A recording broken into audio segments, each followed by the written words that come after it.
Welcome back, guys, to episode number 14. We're here for the Belgian Grand Prix round 13 of the 1998 World Championship here in Grand Prix World. It's Enrong with my Stewart Grand Prix racing team. So, first thing, guys, of course, last episode you would have seen we would have signed P Rainbow as our test driver to replace Haberfeld. Basically, just saving those little tiny bit extra in finances. It makes absolutely no difference, really. And Haberfeld doesn't really have anything going from other than concentration. I'm not sure if any of these stats really matter all that too much, other than experience in terms of the test driver role. So yeah, not much else to say there really in terms of all of these little bits and pieces. So let's have a look at the news. Sauber have retained their team sponsorship of Red Bull, so they've managed to convince Dietrich Mateschitz there to stay with them. Hakkinen has added another race win to his total. Insiders say that Magnussen and Stewart are no longer on speaking terms. Well, not sure if that's entirely true, but yeah, Magnussen, you are a pretty terrible driver, and you showed that in real life, so no surprise there. So Hakkinen led the Grand Prix last race. Schumacher was disqualified, as we saw in qualifying, with illegal driving. It's such a huge risk in this game to do that. Like, you get caught like 9 times out of 10. Time is running out for Stewart, who have yet to sign a tyre deal for next season. We will get a tyre deal. There's no reason why we won't. It's just whether we get a partner deal in time or a customer deal. So that's what we need to do. We need to get that customer deal, or that partner deal rather than a customer deal. Jordan have signed a landmark works deal with Ferrari. Jordan Ferrari. Can you imagine the scenes? Eddie Jordan. What a man.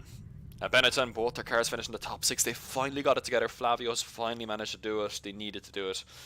The Stewart driver is so concerned we're miles off the pace, and we're always going to be miles off the pace. Benetton have signed a partner deal with AGIP for next season, so good signing there from Benetton. AGIP are a pretty good fuel supplier. As you can see, Rainbow signed for us next season. Hakkinen with the fast lap of the race as well. Williams admits that one of their cars did stall during the pit stop at the last race, so a bit of a problem there for the Williams guys. Arrows have signed Diversi Lever, Ferrari with capital GDEZ. McLaren signing Hewlett Packard, Minardi with Petronas, and Prost with Telecom Argentina, Tiro MasterCard.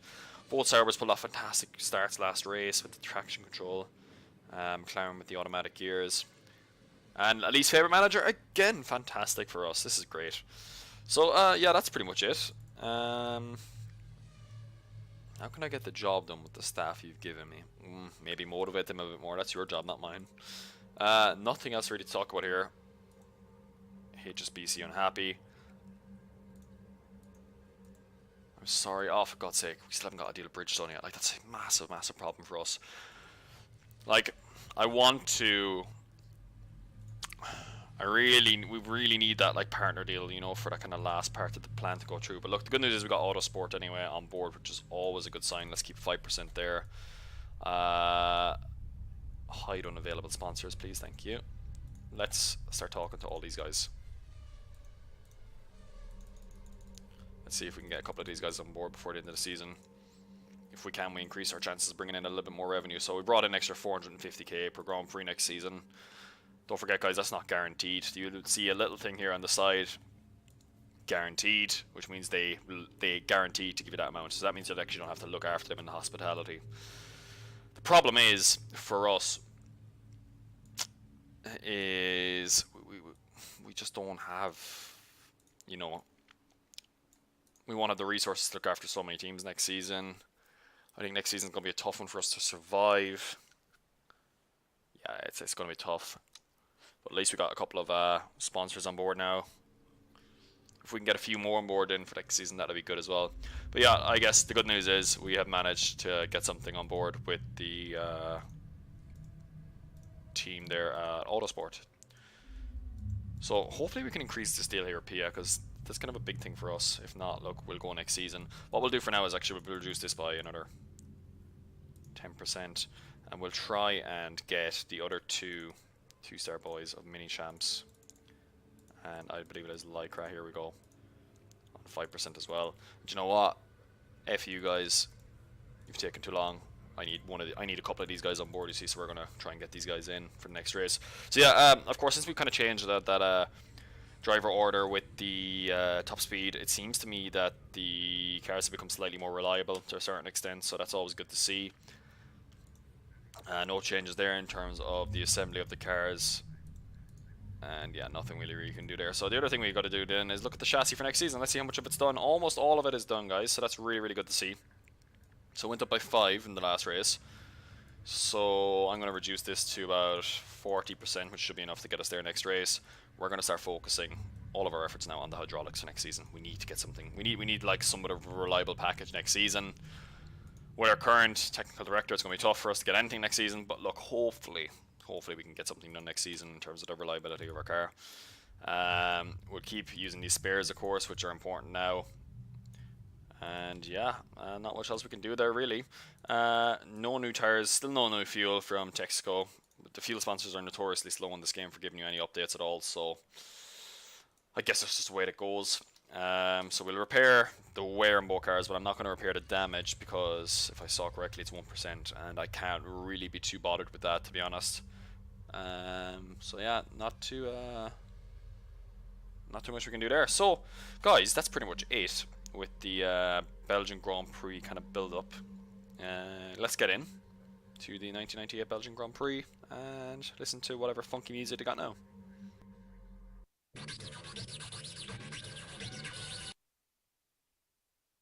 That was pretty terrible, to be honest with you, but yeah, competitors list hasn't changed. We haven't seen anything to relate to it. Belgium is notorious for the weather. Can Rubens make top 10 in qualifying with this weather? More importantly, can we get something in the race that'll allow us to really challenge? Let's see what Rubinho can do. And he is nowhere. What? Oh, Magnussen almost didn't make the 110 or 107% time. Rosset and Tuero both don't. That's not really a surprise. They're both the 2 weakest drivers on the grid. But yeah, Magnussen just made it. But like Barrichello, okay, 2 seconds quicker. Well, over a second quicker. But he's actually still miles off the pace.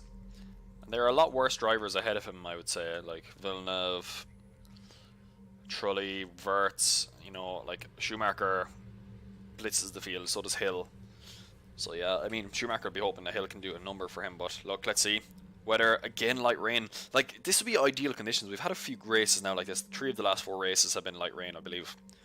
Like, ideally, you'd want, you know, something here to go well for you, but to be honest, if we just get another finish with both drivers, I'd take that. I can probably see us not getting a finish, the way our luck's been going, but yeah. Let's see how we do. Fingers crossed. Do you know what? We'll take that, guys. 8th position for Barrichello, almost in the points and ahead of the Prost, which is important. And Magnussen once again finishing the race as well. Schumacher retired with an engine failure. I haven't even seen the results properly yet at the top. But yeah, that's a huge one. And by the looks of it, neither of the McLarens have retired. Alesi in the Sauber, Villeneuve in the Williams, Fisichella in the Benetton, Panis in the Prost, Herbert in the Sauber, which means Hakkinen won, amazingly from Hill, considering Hakkinen's wet weather ability. Frentzen third, Irvine fourth, Ralf Schumacher fifth, and Coulthard in 6th position, with Wirtz in 7th, and Salo 9th, Trulli 10th. And our new driver next season, Denise, 11th, Nakano 12th, and the last finisher was Takagi in the Tyrrell. But what that means for us is, or what that means for the title race is Hakkinen pretty much is done now, I think. He's 21 points ahead. That was round 13, because this is episode 14. So Hakkinen can win the title, provided he finishes ahead of Schumacher next race and Coulthard. So wow, this is incredible. I mean, at one stage it looked like Ferrari. I said it like there's no way they can do it. There's no way. And all of a sudden they have 2 brilliant races. With McLaren's not finishing in one, and then them double outscoring McLaren in one.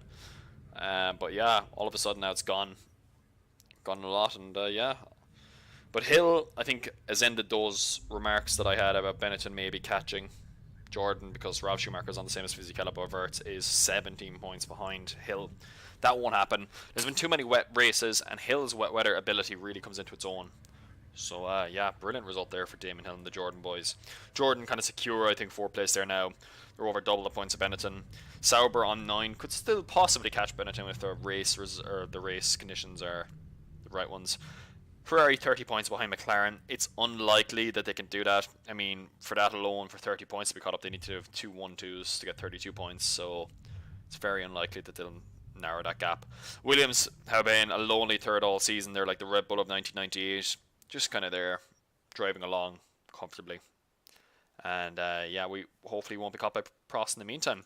So yeah, let's have a look what that means now. Let's have a look at the funding first, because that's what I want to see. 4 million. Okay, so the same, I think. I believe so. So yeah, not too bad for us, I guess. The driving aids, has that changed? McLaren have finally gotten their traction control approved. So that's always good to see. But yeah, as you can see here, guys, the retirements. Schumacher's one came on lap 33. 3/4 of the way through the race. That would have hurt a lot. He was quickest, but not massive margin though, considering it was light rain. Only by 6/10. So you'd imagine Schumacher was leading. Let's have a look at the lap chart. Schumacher is the 3, of course.